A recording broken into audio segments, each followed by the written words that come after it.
Yuk jadi bagian dari dakwah kami. Dukung operasional dakwah dan sosial kami, raih pahala amal jariah yang terus mengalir sampai hari kiamat. Assalamualaikum warahmatullahi wabarakatuh. Alhamdulillah, selalu saja lisan kita memuji Sang Pencipta Allah atas segala nikmat yang dilimpahkan kepada kita. Dimulai dari nikmat Islam dan iman. Karena dengan nikmat Islam dan iman, kita jadi punya panduan hidup. Tahu mana yang boleh, mana yang tidak boleh, mana yang harus dikerjakan, didahulukan, dan mana yang harus ditinggalkan. Pada kesempatan ini Bapak Ibu sekalian, saya akan membahas sebuah tema yang sederhana sebenarnya, tapi mudah-mudahan bisa menambah wacana kita. Dan tema ini berjudul Masih Ada Waktu. Tema ini sebenarnya saya susun dengan tujuan untuk membahas beberapa poin. Walaupun nanti kita akan kerucutkan ke satu poin dari poin-poin ini. Yang pertama poinnya adalah untuk mengingatkan dan memberikan peluang kepada siapapun yang hadir di sini, termasuk diri saya, yang masih merasa kurang dalam pendekatan dirinya kepada Allah Subhanahu wa Ta'ala dari sisi ibadah, kurang mungkin sholat malamnya, kurang puasanya, atau mungkin kurang tepat waktu di sholat 5 waktunya. Mungkin bagi laki-laki sering telat dalam Jumatnya. Mungkin kita semua masih kurang dalam membaca ayat-ayat Al-Quran. Masih teledor dalam menjaga zikir pagi petangnya. Masih juga kurang berbakti dengan orang tuanya. Masih kurang silaturahim dengan kerabatnya. Masih kurang sedekahnya. Masih kurang mungkin pelaksanaan ibadah haji dan umrahnya. Menjenguk orang sakitnya. Membantu orang susah dan seterusnya. Kita masih punya peluang dan kesempatan. Yaitu selama kita masih hidup, Allah masih berikan kita kesempatan selama kita mau. Selama kita mau. Permasalahannya adalah di diri kita sendiri. Seringkali kitanya menunda-nunda dan tidak mau memperbaikinya. Kalau Bapak Ibu masih diberikan kesempatan umur seperti kita sekarang, waktu, maka jangan disia-siakan. Talha radhiyallahu anhu seorang sahabat Nabi dalam hadis yang sahih disebutkan oleh Al-Bukhari dalam kitab At-Targhibnya dan disahihkan oleh Syekh Albani. Beliau mengatakan ada 3 orang dari salah satu suku Arab masuk Islam. Kemudian menjadi tamu di rumahnya Talha bin Ubaidillah. Uniknya terjadi dalam prosesi mereka bertamu itu ada panggilan jihad. Maka orang yang pertama dari 3 orang ini ikut berperang dan mati syahid. Berjalan waktu ada panggilan jihad lagi. Orang yang kedua ikut berperang kemudian mati syahid juga. Berjalan waktu, subhanallah seperti itu urutannya. Orang yang ketiga yang bertamu di rumah Talha meninggal, tapi bukan dalam medan perang, di atas ranjangnya. Selisihnya cuma jumlah hari saja di antara mereka. Talha bin Ubaidillah radhiyallahu anhu, salah satu sahabat Nabi yang dijamin masuk surga, beliau melihat 3 orang ini dalam mimpinya. 3-tiganya masuk ke dalam surga, tapi uniknya justru yang paling depan sekali orang yang mati di atas ranjang. Kemudian yang di belakangnya adalah orang yang mati syahid yang kedua. Lalu di belakangnya lagi orang yang mati syahid pertama. Maka Talha bin Ubaidillah bangun dan bertanya-tanya pada dirinya sendiri. Bagaimana memahami ta'wil mimpi ini? Dalam benak Talha, orang yang mati syahid apalagi yang mati awal pasti lebih memiliki keutamaan. Atau paling tidak 2 orang yang mati syahid memiliki keutamaan dibandingkan dengan orang yang mati di atas ranjang. Karena matinya dianggap mati biasa, normal. Maka dia pun selepas subuh bertanya kepada Nabi SAW, ya Rasulullah saya mimpi begini. Maksudnya bagaimana saya bisa memahami ini? Maka Nabi SAW mengatakan kepada Talha, kenapa kau heran hai Talha? Maksudnya kenapa kau bisa heran orang yang mati di atas ranjang itu yang mendapatkan lebih tinggi derajat di sisi Allah SWT, lebih didepankan. Mana kamu dari sholatnya beberapa hari itu, dari puasanya beberapa hari itu, dari zikirnya beberapa hari itu. Ternyata subhanallah dengan beberapa hari saja selisih antara kita dengan orang lain yang sudah meninggal dan kita punya taufik mendapatkan kesempatan dari Allah untuk ibadah, itu sudah cukup menambah derajat kita yang luar biasa. Sekali sujud saja, sebuah ayat Al-Quran dibaca, 1 kalimat istighfar diucapkan, mungkin beberapa rupiah atau real kita keluarkan untuk sedekah, sudah cukup untuk mengalahkan derajat orang-orang yang mendahului kita. Yang penting kita ikhlas dalam beribadah. Oleh karena itu bagi teman-teman yang masih merasa saya kurang nih dalam ibadah, tidak ada kata terlambat. Judul kita masih ada kesempatan. Kita harus selalu memikirkan bagaimana ke depan mengisi waktu yang masih ada. Ada seseorang bertanya kepada Fudail bin Iyad. Maaf, Fudail bin Iyad bertanya pada seseorang. Kebetulan ketemu orang itu umur 60 tahun. Kemudian Fudail bin Iyad bertanya kepada dia, berapa umurmu? Dia bilang, saya 60 tahun. Maka kata Fudail bin Iyad, kalau begitu kamu sudah 60 tahun jalan menuju ke Tuhanmu. Sebentar lagi kamu sampai. Maka orang itu ketakutan. Lalu dia mengatakan, inna lillahi wa inna ilaihi raji'un. Kami milik Allah, kami akan kembali kepada Allah. Lalu Fudail bin Iyad berkata, kau tahu makna kalimatmu itu? Orang itu terdiam. Lalu kata Fudail bin Iyad, artinya inna lillahi, kami ini milik Allah. Artinya kita ini adalah hamba Allah. Wa inna ilaihi raji'un, dan kepadanya kita akan dikembalikan. Maksudnya kita pasti akan kembali dan menghadap kepadanya. Dan ingatlah, siapa yang tahu dirinya akan seorang hamba dan akan kembali, berarti dia akan diminta pertanggungjawabannya. Maka orang itu bersedih, lalu dia mengatakan, kalau begitu malhilah, apa solusinya? Saya sekarang ini merasa seakan-akan dia mau bilang, saya merasa kurang amal soleh saya. Saya dengan 60 tahun ini kayaknya masih sedikit amalnya. Maka kata Fudail bin Iyad, mudah sekali, yasirah. Maka orang itu mengatakan, apa itu? Mudah itu seperti apa? Saya tak seakan-akan dia mau mengatakan, saya takut nih, 60 tahun sekarang saya sebentar lagi meninggal dunia. Maka kata Fudail bin Iyad nasihat yang luar biasa. Perbaikin apa yang tersisa dari umurmu ke depan, maksimalkan itu, maka Allah akan memberikan balasan terhadap amal itu dan memaafkan kesalahanmu yang lalu. Tapi kalau kau rusak lagi sisa umurmu yang masih ada ini, maka engkau akan dihukum oleh Allah apa yang kamu lakukan dari dosa-dosa di masa sekarang, dan juga ditambahkan dengan dosamu yang masa lalu. Jadi kalau Allah masih berikan kesempatan, bismillah, lakukan apapun sifatnya, walaupun itu mudah, walaupun itu cuma sunnah, karena ini kesempatan emas. Pernah Nabi Muhammad SAW dalam hadis sahih di kota Madinah ini melewati beberapa kuburan muslimin. Kemudian Nabi SAW berhenti dan membiarkan sahabat semuanya berdiri dekat kuburan tersebut. Lalu beliau mengatakan, demi zat yang jiwaku dalam genggamannya, sungguh pemilik kuburan ini, yang ditunjuk kuburan tersebut, lebih mencintai 2 rakaat sholat sunnah yang kalian lakukan daripada dunia dan seluruh isinya. Andai saja orang mati ini, seakan-akan Nabi ingin bilang itu, andai saja orang mati ini dihidupkan sekarang, dihidupkan kembali, maka dia tidak akan lagi mau kembali ke makanan favoritnya, kumpul sama keluarganya, atau melakukan meeting yang miliaran, tapi dia akan justru dia akan memaksimalkan ibadahnya kepada Allah Subhanahu wa taala. Andai saja kita sudah meninggal, lalu Allah memberikan kita kesempatan hidup setengah jam saja, misal, maka tentu kita akan memaksimalkan untuk ibadah. Lalu sekarang kenapa kita tidak maksimalkan? Mumpung masih ada kesempatan. Ini poin. Poin yang kedua, yaitu kesempatan untuk menyempurnakan apa yang kurang. Kalau tadi kan amal yang kurang di poin pertama. Sekarang menyempurnakan apa yang kurang. Teman-teman sekalian, salah satu hal yang harus kita jadikan target sebagai seorang muslim ialah bagaimana kita menjadikan amal-amal yang sudah kita lakukan menjadi lebih baik dari sebelumnya. Contoh misal, teman-teman mungkin sudah rutin sholat malam, misal, dan selama ini sholat malamnya 2 rakaat salam, 2 rakaat salam, 2 rakaat salam, 2 rakaat salam, misal, jalankan sunnah Nabi SAW, lalu witir 2 rakaat dan 1. Mungkin selama ini Bapak Ibu yang sholat malam ini membaca surah-surah pendek, sehingga hanya butuh 15 menit, 20 menit sudah selesai 11 rakaat misalnya. Ya. Maka sekarang bagaimana kita pindah ke poin setelahnya, yaitu tingkatkan kualitasnya dan juga kuantitasnya. Tingkatkan kualitas dan kuantitasnya. Artinya sekarang coba kita membuat di buku amal kita tercatat semua yang Nabi pernah lakukan dari tata cara sholat malam.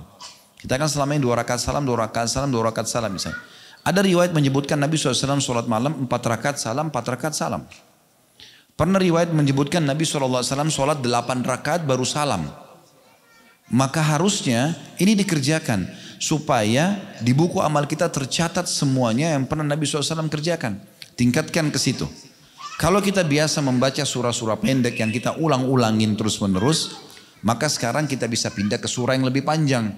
Tapi Ustadz, saya kan tidak hafal. Baik, ada fatwa ulama di ibadah sunnah, Bapak Ibu bisa pegang mushaf, bisa pegang Quran, bisa pegang mungkin di handphone kita aplikasi Al-Quran. Lagi sholat malam, daripada kita terulang-ulang di juz 30, kita mulai baca dari surah Al-Baqarah. Setiap malamnya kita baca, membaca beberapa ayat. Dan yang paling baik adalah kita tentu dalam hadis itu minimal 10 ayat. Kemudian ada 100 ayat, ada 1000 ayat. Yang paling maksimal 1000 ayat disebutkan, pahalanya akan sangat melimpah. Maka kita bisa pindah ke tahapan ini. Bagaimana mulai sekarang kita programkan Bapak Ibu sekalian supaya ibadah kita yang tadinya standar itu naik levelnya. Jangan begitu terus. Ya. Kalau kita biasa puasa Senin Kamis saja, sekarang kita tambah dengan Ayyamul Bid misalnya. Kalau tadi kita bersedekah dengan 100.000 rupiah, sekarang kita pindah ke 1 juta rupiah. Kita pindah ke 100 juta rupiah. Kita pindah ke level yang kita belum pernah menyentuh sisi itunya. Karena memang amal-amal ini semuanya akan kita butuhkan, ya. Dan kita harus tahu Bapak Ibu sekalian, amal-amal yang kita kerjakan, yang butuh terhadap amal tersebut adalah kita sendiri. Allah Subhanahu wa taala tidak pernah butuh dengan amal kita. Kenapa ada orang kalau sholat buru-buru? Dia berpikir soalnya kalau Allah butuh dengan amal itu seperti cuma setor kewajiban. Ini keliru sekali. Persepsi ini harus diperbaikin. Yang butuh terhadap sholat tersebut, sedekah tersebut, baca Quran tersebut, zikir tersebut, apa saja, itu adalah kita. Oleh karena itu sebagian salafus saleh, di saat mereka sedang bersedekah, ya, mereka kumpulin harta mereka, mereka bersedekah. Setelah habis, mereka senyum dengan sangat lebar, lalu berkata kepada orang-orang di sekitarnya, lihatlah orang-orang ini, ditunjuk orang-orang miskin yang sudah menerima sedekahnya, lihatlah orang-orang ini membawa amal-amalku ketimbangan amalku, tanpa upah sedikit pun. Persepsi sebagian orang yang masih terpengaruh dengan kapitalis, kalau dia keluarkan berarti berkurang, kan gitu. Orang mukmin tidak seperti itu. Kalau dia memberikan berarti dia beruntung. Kenapa? Dia keluarkan 100.000 rupiah sedekah, dia berikan 1 potong baju, dia berikan sepiring makanan, itu sedang dibawa ketimbangan amal. Dan uniknya dalam sebuah hadis yang sahih diriwayatkan juga oleh Al-Mundhiri dalam kitab Targhib wa Tarhib beliau, kata Nabi SAW, sesungguhnya kalau seseorang di antara kalian bersedekah, maka Allah akan mengurusnya, mengembangbiakannya sampai menjadi seperti gunung Uhud. Walaupun sepotong roti, sebutir kurma dibagi 2, itu bukan seperti itu kita akan terima di timbangan Allah hari kiamat nanti. Kita akan terima seperti gunung Uhud. Di Madinah Anda bisa lihat gunung Uhud. Seperti itu besarnya. Dan kata Nabi SAW, seperti seseorang di antara kalian mengurus dan membesarkan anak kuda atau anak untanya. Allah Subhanahu wa taala tidak akan memberikan balasan kita 1 dibalas 1. Itu tidak ada dalam hitungan Allah Subhanahu wa taala. Allah mengatakan innallaha yarzuqu may yasha bighairi hisab. Allah kalau sudah membalas orang tanpa lagi ada hitungannya. Maka mulai sekarang masih ada kesempatan, mumpung belum datang ajal, tingkatkan level itu. Baca keutamaannya. Dari kalau amal yang biasa standar menjadi yang lebih afdal. Kalau teman-teman biasa dengar ada sebagian ustaz kita mengatakan afdalnya begini. Nah cari afdal itu. Bagaimana kita mencari yang afdal?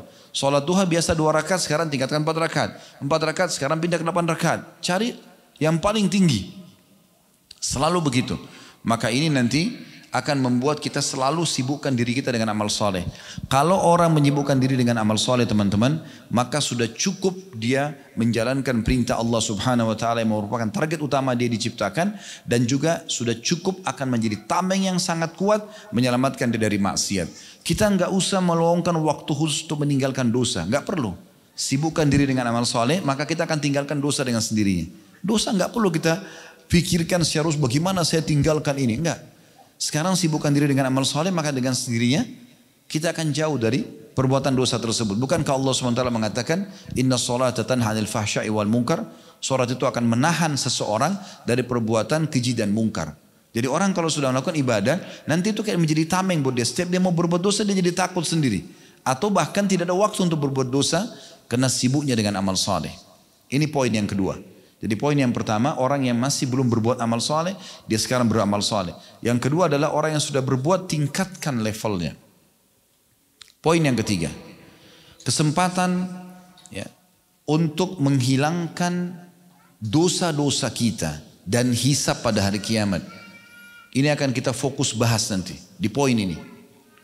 Teman-teman, siapa di antara kita di sini yang punya permasalahan dengan Tuhannya Allah Subhanahu wa taala, dia punya dosa, maka segera taubat. Segera kembali kepada Allah. Demi Allah teman-teman sekalian, taubat ini sebuah tiket VIP dari Allah yang dikhususkan untuk hamba-hambanya. Luar biasa gitu. 50 tahun seseorang berbuat dosa, zina setiap hari, mabuk setiap hari, bahkan kufur, syirik dan segala macam. Begitu dia taubat nasuha, bersih semuanya. Kata Nabi SAW, at-taibu minadz dzambi kaman la dzambalah. Orang yang taubat dari satu dosa atau dari dosa, maka seperti orang tidak ada dosanya. Dan dalam hadis yang lain kata Nabi SAW, at-taubatu tujubu ma qablaha. Taubat akan membersihkan semua dosa masa lalu. Apapun itu sifatnya. Kalau berhubungan dengan Allah Subhanahu wa taala, kita dengan taubat nasuha. Taubat yang tulus kepada Allah Subhanahu wa taala. Kata Imam Nawawi rahimahullah, dengan 3 syarat mutlaknya. Tinggalkan dosa itu seketika, lalu menyesali dan janji sama Allah tidak mengulanginya. Kalau itu berhubungan dengan makhluk, ini butuh rincian. Siapapun di antara kita teman-teman yang punya masalah dengan orang, ya, sosok manusia, siapapun dia, ya, maka lihat, kalau dia yang benar, ini ada rincian. Kalau dia benar dari sisi kita pernah menggibahnya, merusak citranya, ya, maka kita harus memperbaiki citra itu dan minta keridhaan dia. Kalau itu adalah pengambilan materi, kita pernah mencuri, mengambil yang bukan hak kita, maka harus minta keridhaan dan mengembalikan hal itu. Kalau kita pernah menyakiti fisik, maka minta keridhaannya atau ada kisos. Ya. Kita pernah tonjok orang, kita juga ditonjok, gitu kan? Untuk menghilangkan hisab kita pada hari kiamat. Dan Nabi SAW sudah ingatkan, siapapun di antara kalian yang punya sangkutan dengan saudaranya, maka selesaikan di sini di dunia. Sebelum datang hari nanti di sana, tidak ada manfaatnya dirham dan dinar. Nggak ada lagi manfaat dirham, tidak ada lagi, tidak bisa kita bayar orang itu, kita ridhokan dengan rupiah, dengan dolar, dengan real, tidak bisa lagi. Lalu kata para sahabat, ya Rasulullah, memang ada apa di sana nanti? Bagaimana kami menebus kesalahan kami kalau punya masalah dengan orang lain? Kata Nabi SAW, dengan amalmu atau dosa-dosanya. Dibayar dengan sholat kita, puasa kita, sedekah kita. Itu yang dipakai bayarin kalau kita punya permasalahan dengan orang lain. Kita pernah menggibahnya, kita pernah memfitnahnya, kita pernah mencaci maki, pernah mengambil haknya, atau pernah bahkan menyakiti fisiknya. Maka akan dibayar dengan amal-amal kita. Kalau amal kita tidak cukup, maka secara otomatis Bapak Ibu sekalian, dosa-dosa mereka, zinanya, ribanya akan ditimpakan kepada kita. Mereka yang buat, kita yang dihukum. Maka ini berat sekali. Makanya sering kami nasihati, buat diri saya tentu, dimulai dari diri kami, kemudian Bapak Ibu sekalian, saya selalu bilang, menujulah kepada akhirat, karena kita semua akan ke sana. Allah mengatakan, wa ilaihil masir, kepadanya kalian akan dibawa pulang, ya, akan kembali. Maka pergilah ke sana menuju kepada Allah SWT. Toh kita semua juga akan meninggal dengan membawa 2 hal, membawa amal saleh dan teman saleh. Membawa amal saleh, semua sibuk dari amal saleh ke amal saleh yang lainnya. Sebagaimana tadi kami sudah berikan gambaran secara umum, dan juga bawa teman saleh. Dalam sebuah asar disebutkan, kata Nabi SAW, nanti akan ada orang dikeluarkan dari neraka. Orang-orang neraka di sekitarnya bertanya-tanya, kenapa orang ini keluar? Apa ada amal salehnya yang menyelamatkannya? Maka kata orang-orang atau para malaikat yang menjaga neraka mengatakan, karena bantuan dan syafaat dari saudara temannya, ya, seseorang muslim yang memberikan syafaat kepadanya. Oleh karena itu, pada saat itu ahli neraka semua berharap pada saat di dunia mereka punya teman-teman yang soleh, yang bisa menyelamatkan mereka pada hari kiamat. Kita tidak pernah tahu, mungkin amal kita kurang, tapi ada orang-orang yang bisa membantu kita. Dan Nabi SAW mengatakan, akan ada dari umatku orang yang bisa memberikan syafaat sampai seperti suku Mudar. Suku Mudar ini jumlahnya jutaan orang sekarang, gitu kan? Maka dia bisa memberikan syafaat karena banyaknya amal soleh yang dia persiapkan. Jadi ini harus benar-benar menjadi sebuah poin pertimbangan yang matang sekali. Jangan sampai nanti kita akan ada hisab hari kiamat, ya. Dan nanti ya, kita harus jadi beriman supaya ada orang yang bisa menolong kita nantinya. Juga jangan bawa 2 hal. jangan bawa dosa dan jangan bawa musuh. Itu saja sederhananya. Dari dosa ke dosa yang pernah kita kerjakan sekarang stopin, kita bertobat dan kita perbaikin. Tadi sudah kami berikan gambaran, akan panjang lebar kita jelaskan poin ini insyaAllah. Kemudian yang kedua adalah jangan bawa musuh. Jangan setiap hari gosipin orang misalnya. Banyak orang sudah ikut pengajian, sudah mulai hijrah, tapi nggak sadar masuk menggibah orang lain. Gibah itu teman-teman menceritakan sesuatu yang ada pada saudara muslim yang dia tidak suka untuk diceritakan. Itu sudah gibah. Waktu Nabi SAW tanya para sahabat, apakah kalian tahu apa itu gibah? Yang Allah Subhanahu wa taala menyebutkan dalam Al-Qur'an surah Al-Hujurat, ayuhibbu ahadukum an ya'kula lahma akhihi maitan fakarihtumu? Apakah kalian mau dengan gibah itu dihukum seperti memakan bangkai saudaranya sendiri dan kalian tidak suka itu? Maka Nabi tanya kepada para sahabat, apa kalian tahu apa itu gibah? Maka mereka mengatakan Allah dan Rasulnya lebih tahu. Kata Nabi SAW, engkau menceritakan apa yang ada pada saudaramu yang dia tidak suka diceritakan. Sudah cukup jadi gibah. Dan itu dosa besar. Imam Az-Zahabi rahimahullah menulis kitab Al-Kabair, dosa-dosa besar. Imam Syekh Muhammad bin Al-Wahhab menulis kitab Al-Kabair, juga masukkan gibah dosa-dosa besar. Syekh Muhammad Munajjid di masa kita sekarang menulis kitab Al-Kabair, masukkan dalam dosa-dosa besar. Dan hampir semua buku-buku hadis menyebutkan tentang gibah bagian daripada dosa besar karena diikuti dengan ancaman yang berat. Berapa banyak orang begitu dulu sama temannya, saya mau cerita ya, tapi saya bukan gibah loh ya, tapi cerita aibnya orang. Cerita tentang orang tidak suka. Kan itu aneh ya. Saya berapa kali disampaikan, dikeluh kesahkan oleh sebagian ikhwat dan akhwat kita, Ustaz, di pengajian saya lihat akhwatnya sudah jilbab besar semua, ikhwanya pada berjenggot semua, tapi kalau duduk gosipin orang. Sudah tahu nggak si fulan? Sudah tahu nggak si fulan? Si fulan dan si fulan, tidak boleh. Kita nggak ada urusan sama kita itu. Di depan mata kalau kelihatan kebaikan kita dukung, kalau kelihatan kesalahan kelihatan ya, baru kita ingkar mungkar, baru kita luruskan. Kalau kita nggak tahu jangan ikut campur. Jangan pernah mengorek-ngorek sesuatu yang kita tidak pernah tahu. Saya dengar katanya begini dan begitu. Itu untuk apa? Apa manfaatnya? Menjadi musuh buat dia hari kiamat. Apalagi sampai fitnah, nyebarin berita yang dia tidak cross check. Dan cross check pun ini ada satu benang merah kata para ulama penting. Cross check itu kalau ada hubungannya sama kita. Kalau nggak ada hubungannya untuk apa cross check? Akhi saya mau tabayun, saya mau cross check. Benar nggak begini? Padahal nggak urusan sama dia. Untuk apa? Kalau ada hubungannya baru kita cross check. Kita yang digibah, kita yang dituduh. Nah kok saya cross check. Kalau enggak, semua orang kita mau cross check gitu kan. Ada orang kadang-kadang datang kepada saya, Ustaz saya mau tabayun. Saya enggak kenal orang ini. Apa yang mau ditabayun? Gitu kan. Harusnya kan jelas ada hubungan sama dia enggak? Gitu kan. Atau ada sesuatu memang yang memang harus gitu. Kalau tidak enggak perlu. Nah itu poin yang harus kita perhatikan baik-baik. Jadi jangan sampai ada musuh-musuh hari kiamat yang kita tidak harapkan sebenarnya, tapi akhirnya dia menghabiskan pahala kita. Ingat Allah sudah kekalkan dalam firman-Nya, yauma yafirru mar'u min akhi wa ummihi wa abi wa ummihi wa abi wa sahibatihi wa bani likulli imri'in yauma idzin sya'nu yughni. Pada hari kiamat nanti seseorang akan lari dari ibunya, dari saudaranya, dari ibunya, dari ayahnya, dari istrinya, dari anak-anaknya, dan pada hari itu orang semua masing-masing sibuk dengan keadaannya sendiri-sendiri. Mereka takut jangan sampai nanti ada orang yang tuntut pada hari kiamat. Jadi ini harus hati-hati. Nah di poin ini Bapak Ibu sekalian, di poin yang ketiga ini akan kita fokus bahas. Saya akan coba bahas teman-teman sekalian bagaimana bonus dan tiket VIP yang Allah berikan kepada kita ini. Baik bagi teman-teman yang sudah sering bertaubat, maka dia bisa perbaharui taubatnya. Atau orang yang masih malas bertaubat, mungkin dengan menganggap dirinya tidak punya dosa. Atau punya dosa tapi masih menunda-nunda. Nah ini penting sekali untuk dibahas. Kalau orang yang sudah sering tobat, Bapak Ibu sering jadikan zikir setiap hari 100 kali istighfarnya. Gak ada masalah. Rutinkan setiap hari. Perbanyak jumlahnya.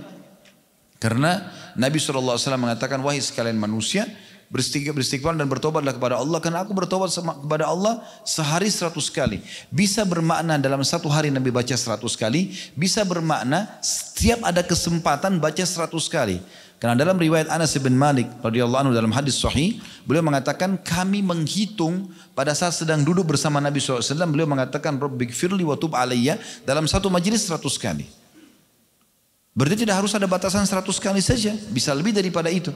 Kata Ibnu Taimiyah rahimahullah, saya pernah punya masalah mumet, saya nggak tahu harus bagaimana solusinya, pusing dengan itu, maka saya beristighfar 1000 kali sampai saya dapatkan dada saya lapang.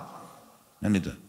Jadi ini sebuah pola yang harusnya kita bisa terapkan dalam kehidupan. Bagi orang yang sudah biasa pun tinggal istiqomah dan dijaga itu. Bagi orang yang masih malas tobat karena menganggap dirinya tidak ada dosanya, ini keliru. Karena tobat dan istighfar tidak harus juga ada dosa. Apalagi dosa-dosa ini kadang-kadang ada yang kita tidak sadari ya. Sekarang kita lewat di satu jalan, contoh saja, ada pelang minuman keras. Atau ada satu iklan kemungkaran. Lalu kita lewat saja. Itu kan bukan urusan saya, kita lewat. Itu dosa. Kita harus amar ma'ruf nahi mungkar. Minimal dengan hati. Kalau kita lewat kita nggak pungkiri berarti ada dosanya. Kan begitu. Bukankah Imam Syafi'i rahimahullah memberikan pelajaran penting kepada kita. Beliau punya guru satu imam namanya Imam Waqi'. Setiap hari Imam Syafi'i pergi nyetor hafalan ke Imam Waqi'. Tapi selalu lupa. Maka Imam Syafi'i mengeluhkan masalah ini kepada gurunya Imam Waqi'. Dia mengatakan syaqautu ila Waqi'i su'a hifdhi. Aku mengeluhkan kepada Imam Waqi' tentang buruknya hafalanku. Wa akhbarani bi anna ilma fa arsyadani ila tarkil ma'asi. Maka dia memerintahkan kepadaku untuk meninggalkan dosa-dosa. Wa akhbarani bi anna ilma nurun, dan dia memberitahukan kepadaku tentang ilmu itu adalah cahaya, wa nurullahi la yu'ta li 'asi. Dan cahaya Allah tidak akan diberikan kepada ahli maksiat. Imam Syafi'i rahimahullah mengubah sebuah pola pada saat itu. Ya. Jadi beliau yang biasanya menuju ke Imam Waqi' melewatin sebuah pasar, beliau ubah jalurnya. Subhanallah, setelah beliau ubah jalurnya, maka setelah itu hafalannya jadi kuat. Kata Imam Syafi'i rahimahullah, setelah saya amalkan ini, menutup semua keran-keran dosa, walaupun tidak disengaja, maka saya kalau membuka buku kitab, saya menutup sebelahnya. Karena kalau saya buka, saya hafal seketika semuanya. Jadi ada keberkahan yang Allah SWT berikan.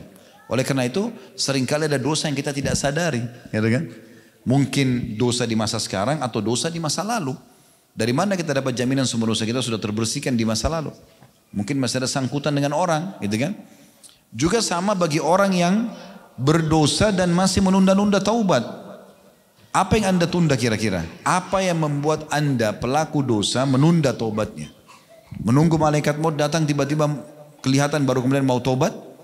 Yang Allah ceritakan di akhir surah di ayat 10-nya surah Al-Munafikun. Pada saat datang kematian baru dia mengatakan, ya Allah, tundalah kematianku beberapa saat agar aku sempat bersedekah dan aku termasuk orang-orang soleh. Atau anda mau menjadi seperti orang-orang yang disebutkan dalam surah Al-Mu'minun surah nomor 23 dari ayat 99 ya. Disebutkan bagaimana penyesalan orang-orang pada saat meninggal, lihat kematian, mereka berharap ditunda kematiannya sesaat agar mereka bisa taubat kepada Allah Subhanahu wa taala. Tapi sudah tidak ada lagi kesempatan pada saat itu. Enggak ada lagi peluang untuk itu. Mumpung Allah masih kasih kesempatan, maka perbanyak kalimat ini. Saya juga ingin titikberatkan poin di sini Bapak Ibu sekalian. Kalau anda mau hijrah dan menjadi orang baik, orang soleh dan orang soleha, jangan setengah-setengah. Maksimal sekalian hijrah. Karena banyak orang-orang kita, teman-teman kita hijrah, tapi setengah-setengah. Dia sudah mulai ubah performanya, udah mulai dia ubah tontonannya mungkin, tapi pendapatannya masih haram. Masih ragu kepada Allah Subhanahu wa taala. Kenapa ragu? Kenapa enggak sekaligus hijrah? Berubah menjadi orang baik. Allah Subhanahu wa taala menjanjikan orang beriman dan beramal saleh juga bertaubat dengan kehidupan yang baik. Hayatan thayyibah. Kehidupan yang penuh dengan kesempurnaan. Itu dijanji, tidak mungkin salah. Bagaimana Nabi Muhammad SAW, bagaimana para sahabat ridwanullah alaihim, mereka bertakwa kepada Allah SWT, Allah jadikan mereka raja-raja dunia. Ya, Abu Bakar, Umar, Uthman, Ali. Siapa yang kenal mereka ridwanullah alaihim pada saat di fase Mekah? Enggak ada. Tapi setelah Islam, mereka menjadi orang baik dan maksimal, maka Allah muliakan. Itu juga dengan sahabat-sahabat Nabi yang lain. Siapa yang mengenal Bilal yang tadinya budak di Mekah? Tapi karena Islam dimuliakan, menjadi muazzin kaum muslimin, ya kan? Menjadi sahabat yang mulia, dan begitu juga dengan yang lainnya. Maka ini poin yang perlu kita garis bawahi. Baik, dalam masalah ini teman-teman, saya ingin kita kembali membaca, kalau teman-teman bisa buka di aplikasi Al-Quran di handphonenya, ini ayat yang paling luar biasa dalam masalah ajakan Allah untuk kita taubat. Surah Az-Zumar, surah nomor 39, ayat 53 sampai 59. Saya ulangi, surah Az-Zumar, surah nomor 39, ayat 53 sampai 59. Saya bacakan. A'udzubillahi minasyaitonirrajim. Qul ya ibadiyalladzina asrafu ala anfusihim la taqnatu min rahmatillah. Qul ya ibadiyalladzina asrafu ala anfusihim la taqnatu min rahmatillah innallaha yaghfiru dzunuba jami'a innahu huwal ghafurur rahim. Itu ayat 53. 54-nya wa anibu ila rabbikum wa aslimu lahu min qabli an ya'tiyakumul adzabu thumma la tunsarun. Selanjutnya ayat 55-nya nanti saya terjemahkan sekaligus insyaallah.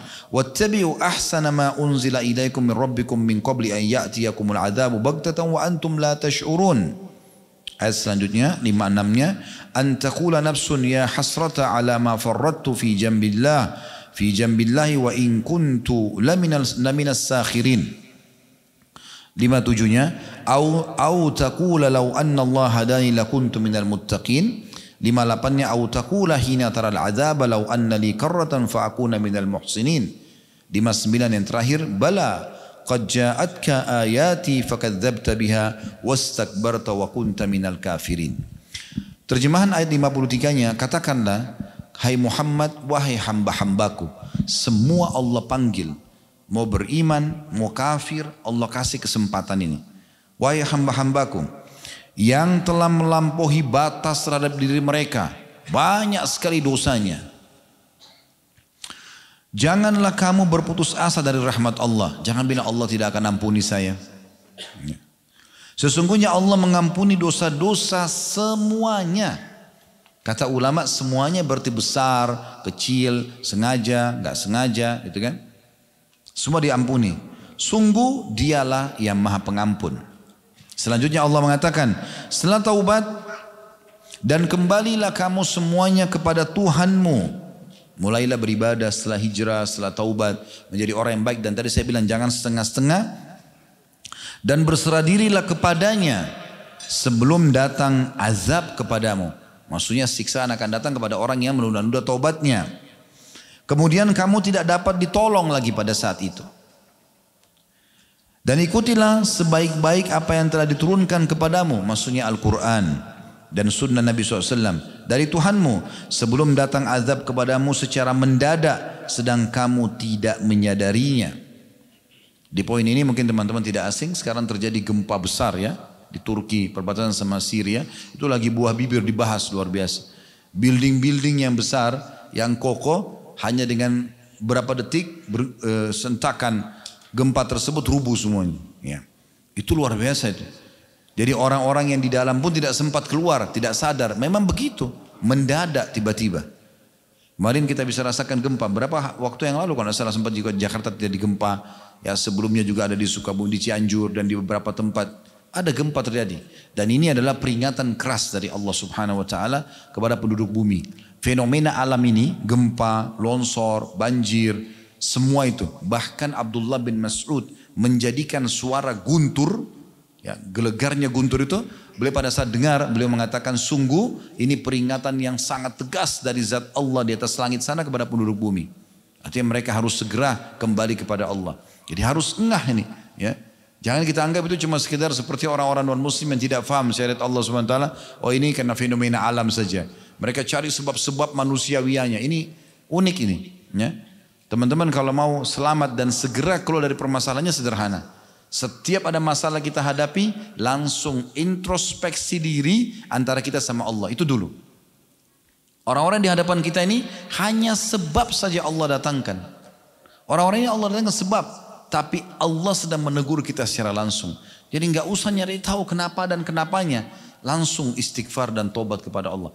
Para salafus saleh teman-teman, kalau jalan kakinya kesentuh batu, langsung inna lillahi wa inna ilaihi raji'un. Lewat di sebuah tempat, tercium bau busuk aja, inna lillahi wa inna raji'un. Mereka langsung introspeksi diri. Kok bisa bau busuk ini sampai walaupun memang lewat dekat tempat sampah. Bisa saja kan dia lewat tempat lain. Tapi Allah berikan peringatan dengan caranya. Sebagian salaf mengatakan, saya tahu justru dosa-dosa saya karena saya lihat perubahan sikap pasangan saya, tunggangan saya, bahkan tikus yang masuk ke dalam rumah saya. Begitu detailnya mereka muhasabah ini. Ada seseorang hafidz Quran di Indonesia, orang kita, di Jakarta, dijadikan sebagai bahan introspeksi.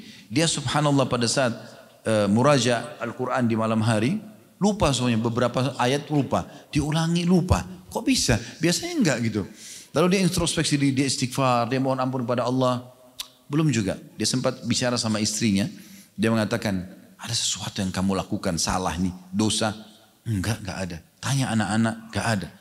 Sampai akhirnya terakhir dia tanya istrinya, ada yang kamu ganti bumbu masakan di rumah? Ternyata istrinya bilang, iya ada kemarin bumbu yang saya baru ganti. Coba dicek. Ini maaf, ini cuma cerita. Ini memang betul terjadi ya. Saya ketahui kisah ini. Kemudian ternyata betul, itu tidak ada label halalnya. Dia bilang sama istrinya, ganti mulai sekarang ini. Dia cerita sendiri. Begitu diganti, ya, kemudian dia muraja lagi, hafalannya kembali. Subhanallah. Hal yang kecil. Tapi subhanallah bisa berpengaruh kepada fasilitas yang Allah berikan kepada kita. Bagaimana dengan yang besar, yang orang terus menerus lalai gitu. Selanjutnya, kata Allah subhanahu wa ta'ala, ya, saya ulangi tadi ya. Dan segeralah, ya, atau ikutilah sebaik-baik apa yang diturunkan kepadamu, saya Al-Quran dari Tuhanmu sebelum datang azab kepadamu secara mendadak sedangkan kamu tidak menyadarinya.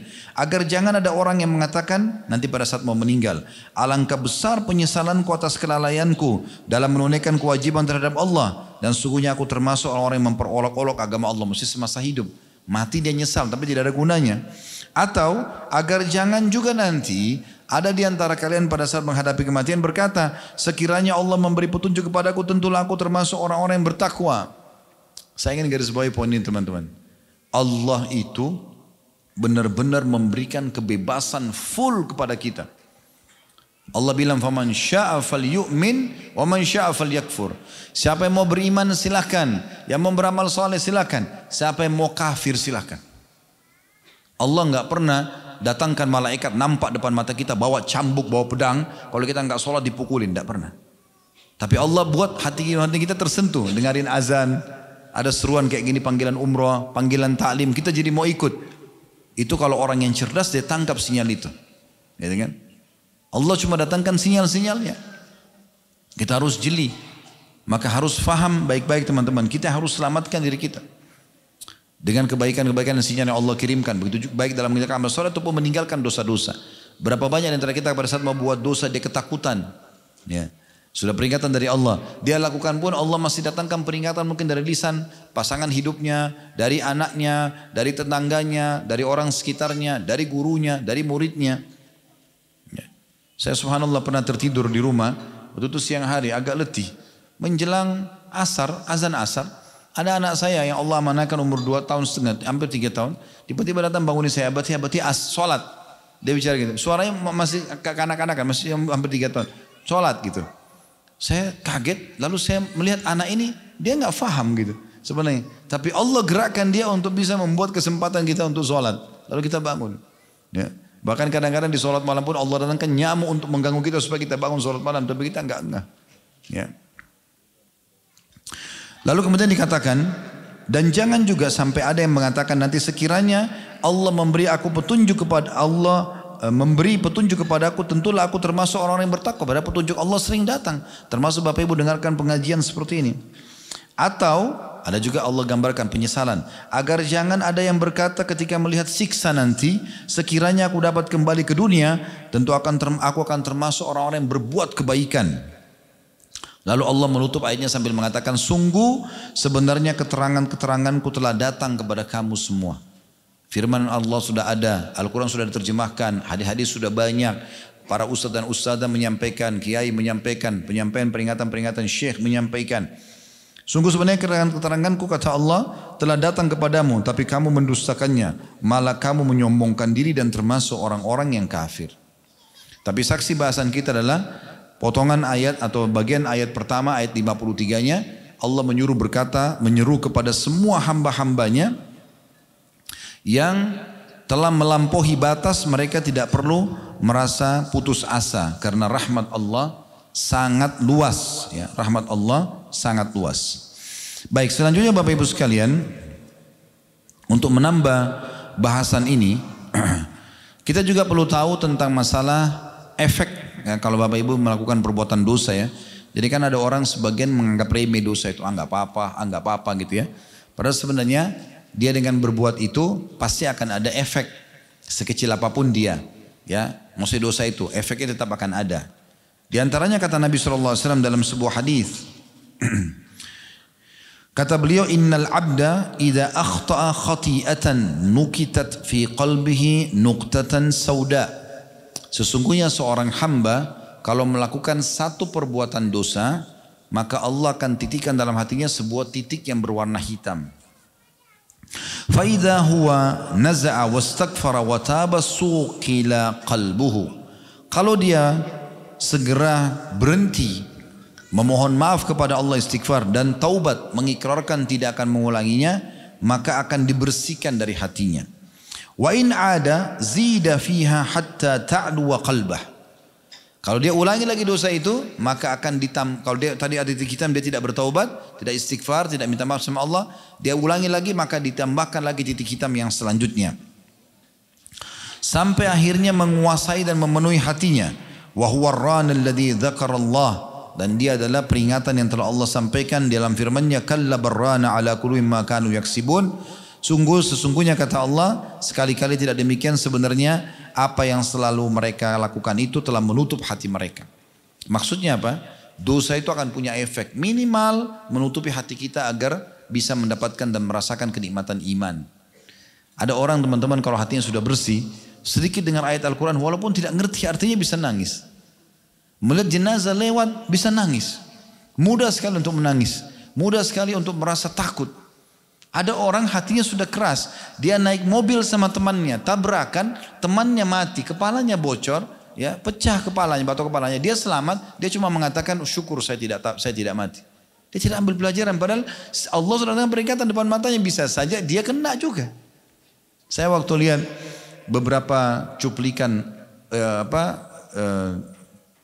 penyampaian dari sebagian warga di wilayah-wilayah kita yang lolos dari longsor segala macam.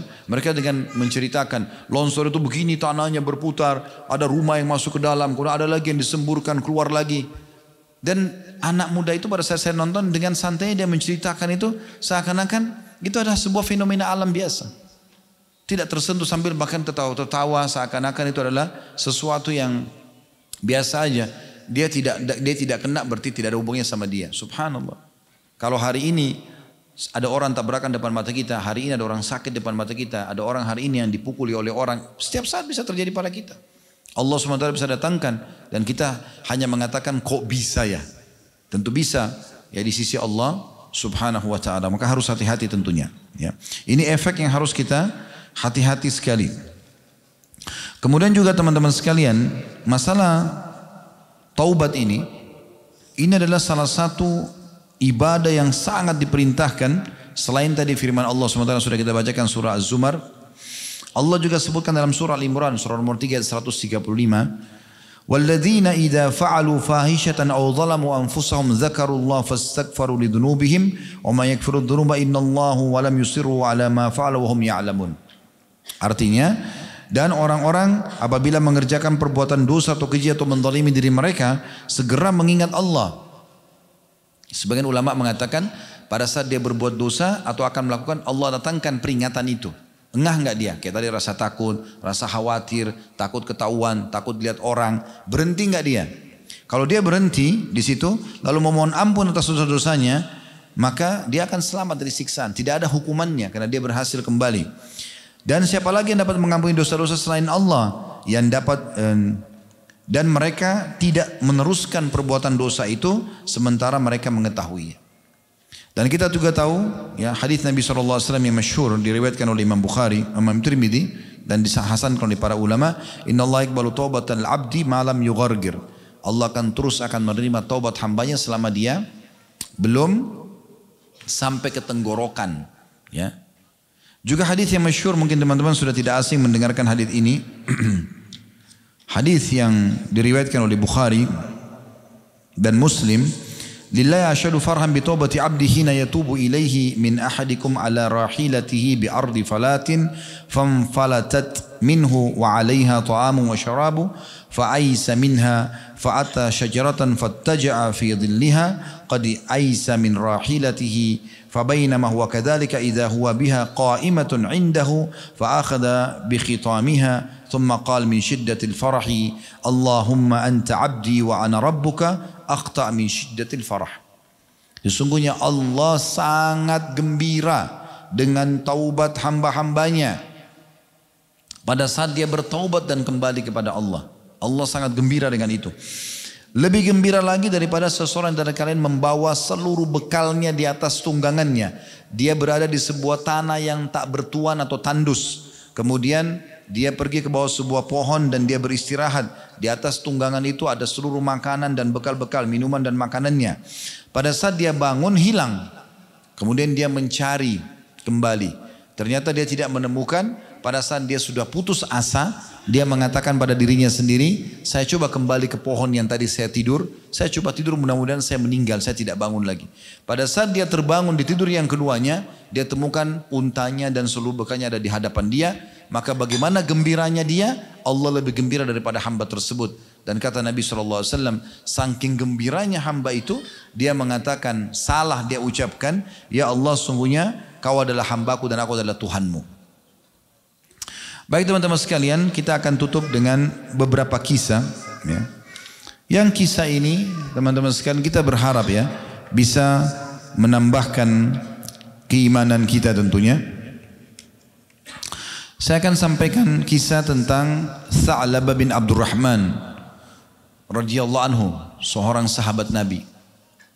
Dan ada buku yang ini judulnya Bergegas Taubat yang Allah amanahkan kami susun. Ini di sini sudah saya sebutkan kisahnya. Tha'labah bin Abdurrahman ini teman-teman seorang sahabat yang baik ibadahnya. Kemudian satu waktu dia melewati rumah seorang sahabat Ansar yang kebetulan istrinya lagi mandi dan dia melihatnya. Melihat ke arah wanita yang sedang mandi itu. Dia melihat beberapa kali, setelah itu tiba-tiba hatinya merasa ketakutan kepada Allah. Dan saking takutnya dia, ini adalah dosa, gitu kan? Dia terus tanda kutip dihantui perasaan takut itu sampai akhirnya dia takut jangan sampai Allah bongkar perbuatan dia itu melihat wanita yang sedang mandi ini dalam Al-Quran. Karena di masa itu ayat Al-Quran kan lagi turun, ya. Sampai ayat kan Bapak Ibu tahu surah Al-Mujadilah tentang perbicaraan antara suami istri Allah buka dalam Al-Quran, gitu kan? Terus perasaan apa Nabi SAW pada saat Allah perintahkan untuk nikah dengan mantan istri anak angkatnya Zaid yang bernama Zainab. Allah angkat sebagai sebuah contoh di tengah-tengah masyarakat agar tidak ada larangan untuk menikahi mantan pasangan anak angkat. Kalau anak mantu kan tidak boleh jadi mahram abadi walaupun sudah bercerai sama anak sama pasangannya. Tetap tidak ada namanya mantan mertua dan mantan anak mantu. Tapi ini Allah angkat. Maka Tha'labah ini ketakutan pada saat itu radhiyallahu anhu. Beliau saking takutnya, akhirnya beliau lari ke atas sebuah gunung antara kota Mekah sama Madinah. Melarikan diri dari Nabi SAW, melarikan diri dari orang, mengasingkan diri. Sampai akhirnya Jibril datang kepada Nabi SAW dan mengatakan, sesungguhnya hai Muhammad Tuhan mau mengucapkan salam dan menyampaikan ada seorang hambaku yang sedang berada di antara gunung-gunung antara kota Mekah dan Madinah. Dia telah bertobat dan kembali kepadaku. Ya. Temui orang itu. Maka Nabi SAW panggil Umar dan Salman. Radhiyallahu anhuma. Dipanggil kemudian berkatalah pada saat itu Nabi SAW, hai Umar, hai Salman, pergilah ke gunung-gunung di wilayah ini. Sesungguhnya Allah mengatakan sana ada seorang hambanya. Ya, tepatnya namanya Tha'labah bin Abdurrahman radhiyallahu anhu ajmain. Maka Umar pun keliling, tapi karena gunung banyak di wilayah itu padang pasir luas. Di mana ini mau dapat orang ini? Tidak sengaja Umar sama Salman ketemu sama seorang wanita. Waktu itu dia pengembala domba. Ya. Namanya Zufafah radhiyallahu anha. Ini perempuan. Lalu Umar dan Salman tanya, ada enggak orang yang pernah kamu temui selama kau bawa gembalaan di gunung-gunung ini? Yang orang itu ya ciri-cirinya seperti ini dan itu. Maka kata wanita tersebut, mungkin yang kalian cari orang yang ingin menyelamatkan diri dari api neraka. Kata Umar, dari mana kau tahu dia ingin menyelamatkan diri dari api neraka? Kata wanita tersebut, karena saya biasa melihat orang itu keluar dari celah-celah gunung di malam hari, kemudian dia memegang kepalanya sambil mengucapkan penyesalannya. Ya, di antara itu disebutkan riwayat dia mengatakan, ya Allah, mengapa engkau tidak cabut saja nyawaku, binasakan tubuhku dan tidak agar engkau tidak menelanjangiku pada hari penghakiman nanti. Maksudnya, ya Allah jadikan hukuman daripada perbuatanku diwafatkan. Tapi jangan buka aib ini nanti pada hari kiamat. Terus dia ketakutan setiap malam seperti itu. Maka kata Umar, orang itu yang kita cari. Di mana dia? Ditunjukkanlah tempatnya. Sampai akhirnya malam hari Tha'labah keluar, lalu Umar mendengarkan ucapannya, lalu Umar memeluknya sambil mengatakan, sungguh engkau telah terselamatkan dari api neraka. Karena dalam riwayat ini Jibril menyampaikan kalau Allah Subhanahu wa taala sudah memaafkan dan juga menyelamatkan dia dari api neraka karena penyesalannya yang luar biasa, taubatnya gitu. Maka waktu itu Umar cuma mengatakan, kau telah selamat dari api neraka. Kata orang ini, wahai Umar, kata Umar, saya adalah Umar bin Khattab. Lalu orang ini mengatakan, wahai Umar, jangan bawa aku ke Rasulullah sallallahu alaihi wasallam kecuali kalau memang beliau sedang sholat dan Bilal sudah mengucapkan qad qamatis shalah. Dia mengatakan baiklah, Umar bilang baik. Lalu dibawalah pada saat itu ke masjid Nabi SAW pas waktu sholat maghrib. Setelah Bilal mengatakan qad qamatis shalah, Umar masuk dalam saf bersama Salman dan akhirnya Tha'labah pun masuk. Begitu mendengarkan bacaan ayat Al-Quran Nabi SAW, Tha'labah pingsan, gitu kan? Karena ketakutan terus dalam hatinya karena dosa yang dia lakukan. Beginilah hati yang penuh dengan keimanan, walaupun ada dosa yang dia lakukan dan mungkin dia sudah taubat, dia masih terus ketakutan jangan sampai Allah hukum. Dia terbawa dengan perasaan itu sehingga akhirnya keseharian dan detik-detik hidupnya terisi dengan amal soleh. Maka dia pun akhirnya pingsan pada saat itu. Kemudian setelah salam Nabi SAW tanya, wahai Salman, wahai Umar, di mana Tha'labah? Kata Umar, ini ya Rasulullah orangnya. Lalu kemudian Nabi SAW berkata, wahai Tha'labah. Dia mengatakan, labbaika ya Rasulullah. Ya, saya jawab panggil anda dengan santun ya Rasulullah. Kata Nabi SAW, apa yang membuatmu pergi dari aku?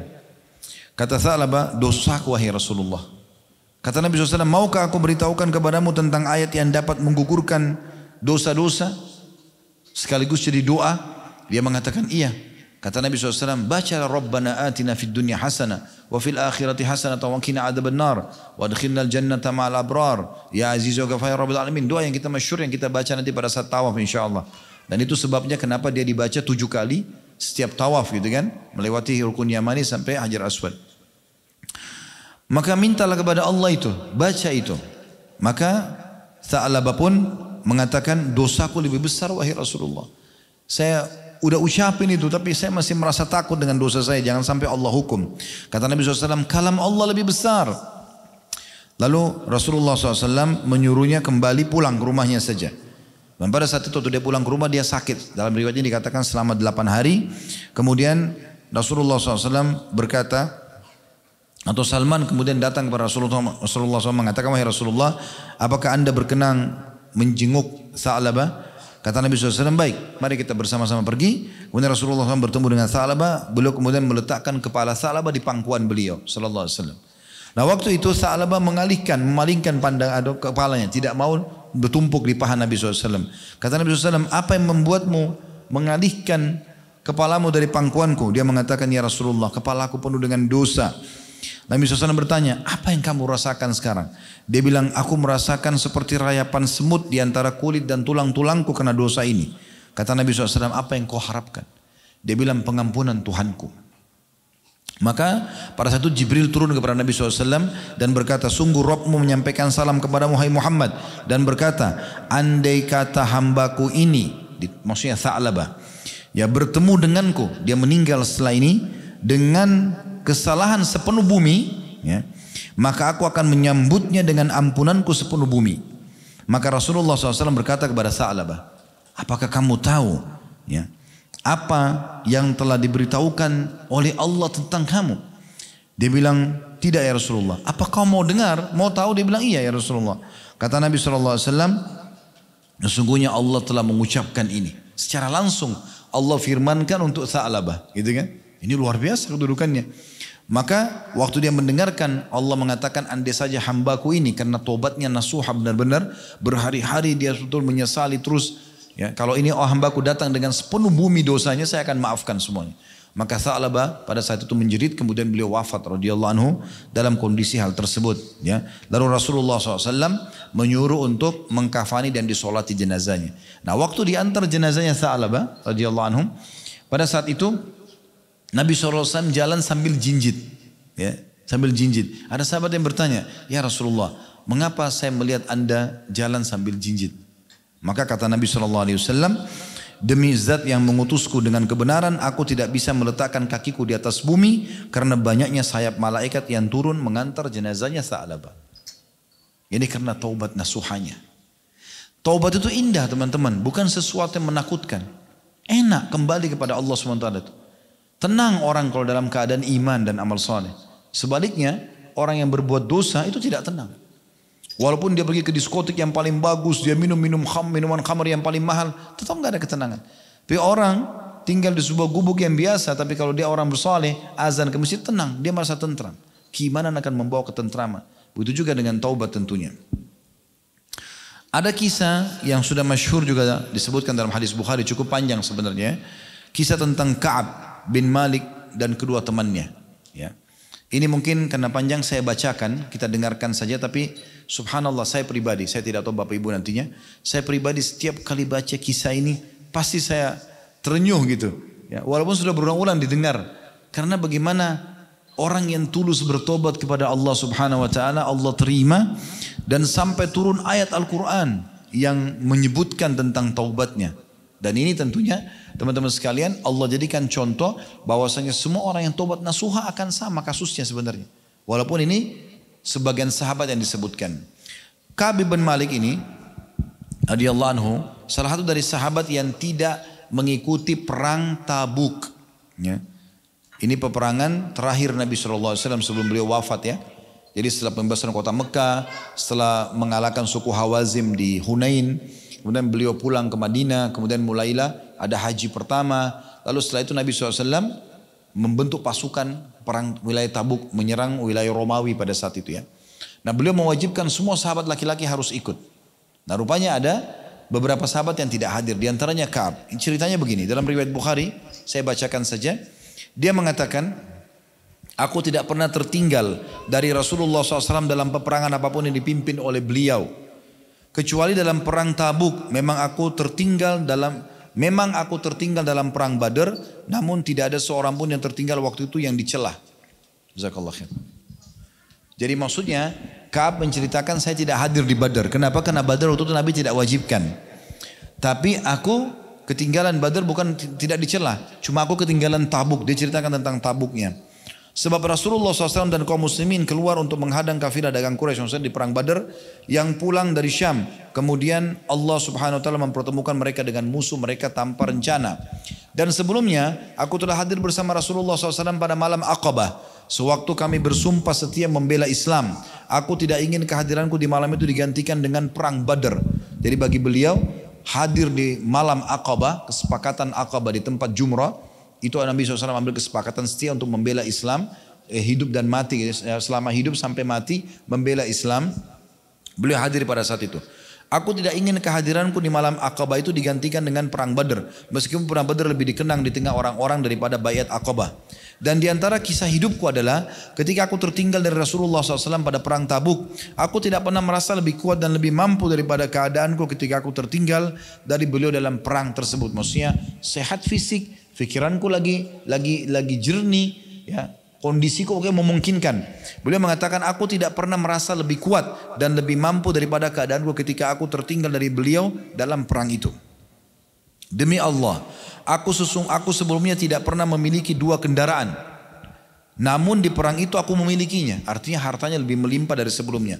Rasulullah SAW tidak pernah menginginkan peperangan, melainkan beliau menyembunyikan daerah sasarannya dengan mengisyaratkan seolah beliau menginginkan menuju tempat lain. Hingga pada perang itu Rasulullah SAW berperang menuju Tabuk dalam musim yang sangat panas dan menghadapi perjalanan yang sangat jauh menempuh padang pasir. Dan menghadapi jumlah pasukan yang sangat besar. Karena waktu itu jumlah muslimin 30.000 di perang Tabuk dan orang-orang Romawi 250.000. Beliau menjelaskan kepada kaum muslimin tentang urusan mereka dengan yang sangat serius agar mereka bersiap-siap dengan segala perbekalan mereka untuk menghadapi perang. Beliau menjelaskan kepada mereka arah mana yang hendak beliau tuju. Orang-orang Islam yang bersama Rasulullah SAW sangat banyak dan tidak didaftar dalam buku induk. Maksudnya masuk dalam buku negara. Waktu itu kan di zaman Nabi SAW dan zaman Khulafaur Rasyidin semua warga Muslim itu didata. Dan seperti kita kalau punya KTP lah sekarang ya. Nah ini waktu perang Tabuk banyak ikut bukan dari penduduk Madinah. Jadi tidak diketahui siapa umat Islam bergabung semua pada saat itu. Ka'ab berkata, Maka hampir tidak ada orang yang ingin absen dari perang tersebut kecuali dia menduga bahwa hal itu tidak akan diketahui selama tidak ada wahyu dari Allah yang menjelaskannya. Karena Nabi SAW wajibkan, maka yang tidak ikut pasti akan ditegur nantinya. Rasulullah SAW berangkat pada perang itu ketika buah-buahan sedang masak dan pohon-pohon menjadi rindang. Subhanallah, ini ujian bagi muslimin pada saat itu di Madinah. Buah-buahnya kurma akan panen 1-2 hari lagi. Dan itu pendapatan utama penduduk Madinah pada saat itu. Di saat itu Allah suruh Rasulnya keluar sallallahu alaihi wasallam dan kaum muslim. Ini ujian. Rasulullah SAW berangkat pada perang itu ketika buah-buahan sedang masak dan pohon-pohon menjadi rindang.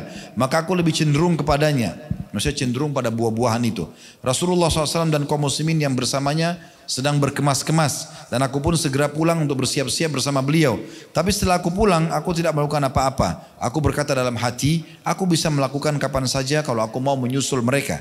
Begitulah keenggangan terus menyergapku hingga orang-orang terus berbenah dengan serius. Maka pada pagi harinya Rasulullah SAW dan kaum muslimin yang bersamanya berangkat untuk perang. Sementara aku belum melakukan persiapan apa-apa. Kemudian aku beranjak lalu kembali lagi tanpa melakukan apa-apa. Hal itu berlangsung terus padaku hingga mereka berangkat dengan segera dan aku tertinggal perang. Aku bertekad untuk berangkat menyusul mereka. Dan andai saja, dalam kurung di sini beliau mengatakan andai saja aku melakukan pada satu penyesalan maksudnya. Namun kemudian hal tersebut tidak ditakdirkan untukku. Maka ketika aku keluar ke tengah manusia setelah keberangkatan Rasulullah SAW, aku merasa bersedih karena aku tidak melihat seorang panutan untukku. Kecuali laki-laki yang tercela karena kemunafikannya atau orang yang telah diterima uzurnya oleh Allah dari kalangan orang-orang lemah. Maksudnya di Madinah waktu beliau ke jalan-jalan sikap ini yang dilihat hanya orang-orang munafik atau orang yang kasih uzur oleh Nabi SAW. Rasulullah SAW tidak menyebut-nyebutku hingga beliau sampai di Tabuk. Beliau bersabda sambil duduk di tengah pasukan Tabuk, apa yang dilakukan oleh Ka'ab bin Malik di teman dengan para sahabat. Maka salah satu dari Bani Salama atau Salimah berkata, wahai Rasulullah, dia tertahan oleh pakaian burdahnya, maksudnya baju indahnya, dan sibuk melihat kedua sisi tubuhnya. Ini ibarat bahwasanya dia malas tidak mau berperang. Maka Muadz bin Jabal berkata kepadanya, sungguh buruk apa yang telah kamu ucapkan. Demi Allah ya Rasulullah, kami tidak mengetahui tentang Ka'ab kecuali kebaikan. Maka Rasulullah SAW diam. Tak kala beliau dalam keadaan seperti itu, tiba-tiba beliau melihat dari kejauhan seorang laki-laki yang mengenakan pakaian putih dan terlihat bergerak terombang-ambing oleh fata morgana. Maka Rasulullah SAW bersabda, orang ini adalah Abu Haythama. Ternyata dia benar Abu Haythama al-Ansari, orang yang bersedekah dengan satu sak kurma ketika dicela oleh orang-orang munafik. Ka'ab lalu berkata lagi, tak kala sampai berita kepadaku bahwa Rasulullah SAW telah pulang dari Tabuk, kesedihanku datang lagi. Aku mulai mengingat dusta dan berkata, dengan apa aku bisa lolos dari keburukan beliau besok? Untuk hal itu, aku minta bantuan kepada semua orang yang cerdik pemikirannya dari keluargaku. Maka tak kala diberitahukan bahwa Rasulullah SAW telah mendekati Madinah, hilanglah dari diriku segala pikiran yang batil. Hingga aku benar-benar mengetahui bahwa aku tidak akan selamat dari beliau dengan cara apapun selamanya. Maka aku bertekad untuk bersikap jujur kepada beliau. Rasulullah SAW tiba pada keesokan harinya. Dan biasanya apabila pulang dari safar, beliau memulai dengan masjid. Beliau melakukan sholat 2 rakaat kemudian duduk di hadapan orang-orang. Ketika beliau melakukan demikian, orang-orang yang tidak ikut perang mendatangi beliau untuk menjelaskan udurnya dan bersumpah di hadapan beliau. Mereka berjumlah 80 orang lebih. Maka beliau menerima lahir mereka, membaiat mereka dan memohonkan ampunan untuk mereka, serta menyerahkan rahasia mereka kepada Allah SWT hingga aku datang. Tak kala aku mengucapkan salam, beliau tersenyum dengan senyuman orang yang marah. Kemudian beliau berkata, kemarilah. Aku datang berjalan hingga duduk di hadapan beliau. Beliau lalu berkata kepadaku, apa yang membuatmu tidak ikut serta? Bukankah kamu telah membeli kendaraanmu? Ka'ab berkata, aku berkata, wahai Rasulullah, sesungguhnya saya demi Allah atau aku demi Allah, seandainya duduk di hadapan orang selain anda dari penduduk Madinah atau penduduk dunia, pasti aku yakin aku akan lolos dari murkahnya dengan sebuah alasan, karena aku telah diberi kemampuan untuk berdebat. Akan tetapi demi Allah aku benar-benar mengetahui bahwa jika hari ini aku menceritakan kepada anda cerita dusta yang dengannya anda bisa merelakanku, tentu tidak lama Allah pasti menjadikan anda murka kepadaku. Dan apabila aku menceritakan kepada anda dengan cerita yang jujur, pasti anda murka padaku karenanya. Sesungguhnya dengan kejujuran ini aku berharap akibat yang baik dari Allah Subhanahu Wa Taala. Demi Allah, aku tidak memiliki uzur. Demi Allah, aku merasa tidak pernah sekuat dan sekaya daripada ketika aku absen dari perang Tabuk bersama anda. Ka'ab mengatakan, maka Rasulullah SAW bersabda, adapun orang ini, maka dia telah berkata jujur. Berdirilah hingga Allah memberi keputusan tentangmu. Beberapa orang dari Bani Salamah berjalan mengikutiku, mereka mengatakan kepadaku, demi Allah, kami tidak pernah mendapatimu berbuat dosa sebelum ini. Ternyata engkau tidak mampu mengajukan uzur kepada Rasulullah SAW seperti uzur yang diajukan oleh orang-orang lain yang absen. Padahal istighfar Rasulullah SAW untukmu telah cukup untuk menghapus dosamu. Ka'ab mengatakan, demi Allah, mereka terus mencelaku hingga aku ingin kembali kepada Rasulullah SAW untuk mendustakan diriku. Maksudnya bohong, mengatakan bahwasanya dia memang sakit atau yang lainnya. Kemudian aku katakan kepada mereka, apakah ada seseorang yang mengalami hal seperti ini bersamaku? Mereka menjawab, iya, ada 2 orang yang mengalami hal ini sepertimu. Mereka mengatakan sama yang apa yang kamu katakan dan dijawab dengan jawaban yang sama yang diberikan kepadamu. Ka'ab mengatakan, aku bertanya siapa mereka? Maka mereka menjawab, Murarah bin Ar-Rabi Al-Amri dan Hilal bin Umayyah Al-Waqifi. Ka'ab berkata, ternyata mereka menyebutkan 2 orang soleh yang telah ikut dalam perang Badar dan pada diri mereka ada keteladanan.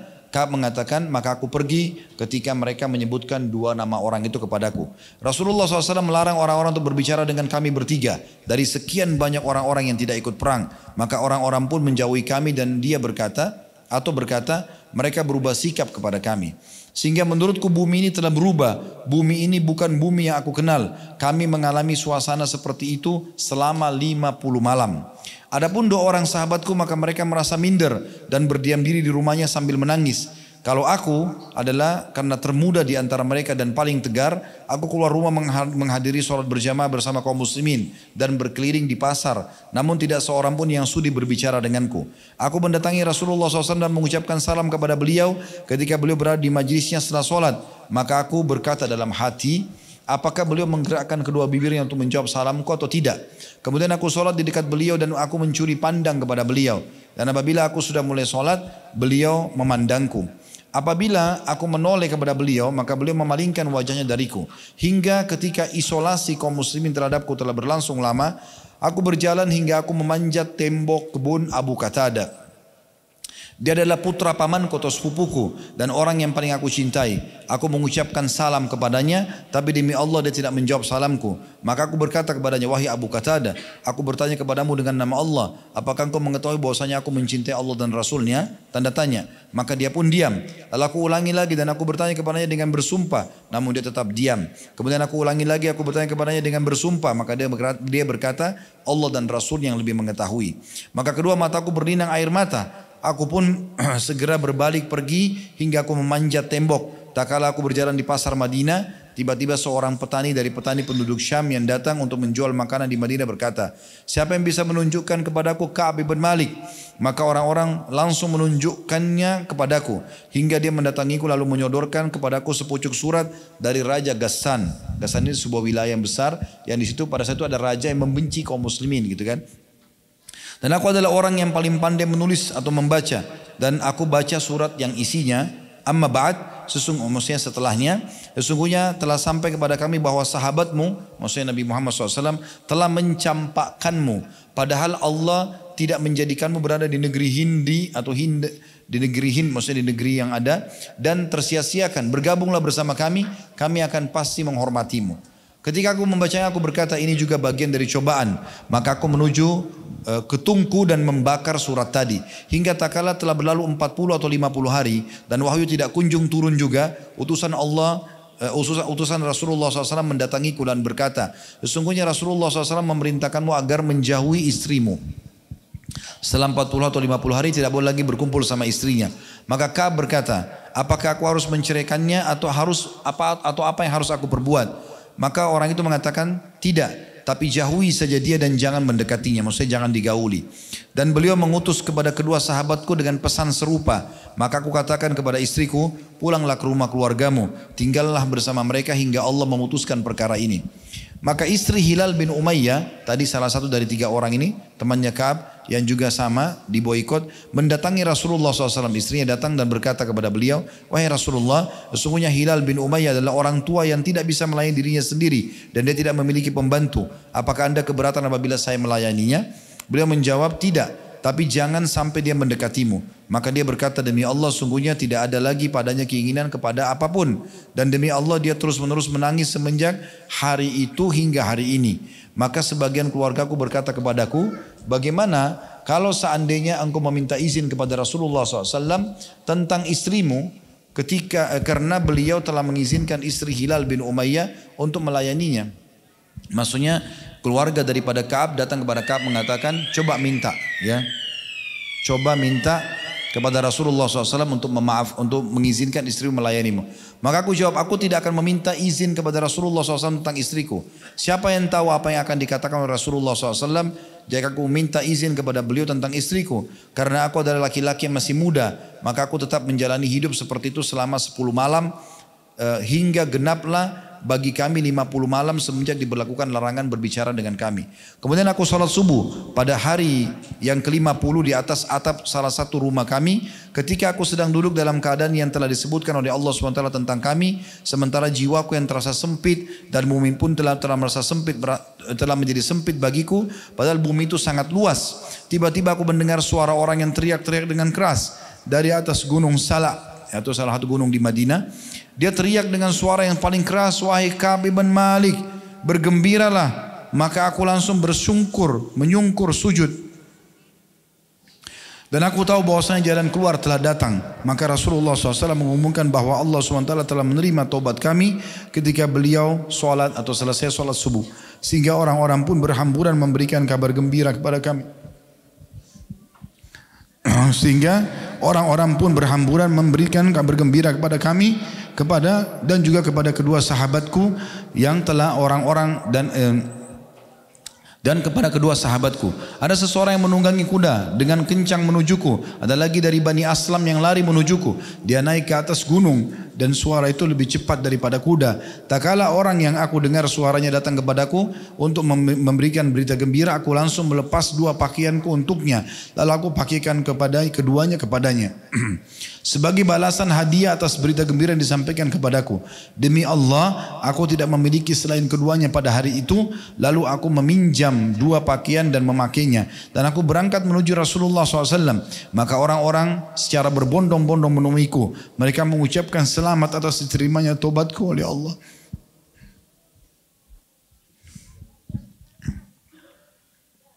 Mereka mengucapkan kepadaku, semoga penerimaan Allah atas tobat, selamat atas penerimaan tobat Allah, penerimaan Allah atas tobatmu. Hingga aku masuk masjid, ternyata Rasulullah SAW sedang duduk dikerumuni oleh orang-orang. Maka Talha bin Ubaidillah berjalan cepat, setengah berlari hingga menjabat tanganku dan mengucapkan selamat kepadaku. Demi Allah tidak ada seorang pun dari kaum muhajirin yang berdiri selain beliau, dan Ka'ab tidak pernah melupakan perbuatan Talha tersebut. Ka'ab berkata, ketika aku mengucapkan salam kepada Rasulullah SAW, beliau bersabda dengan wajah yang berseri-seri karena gembira.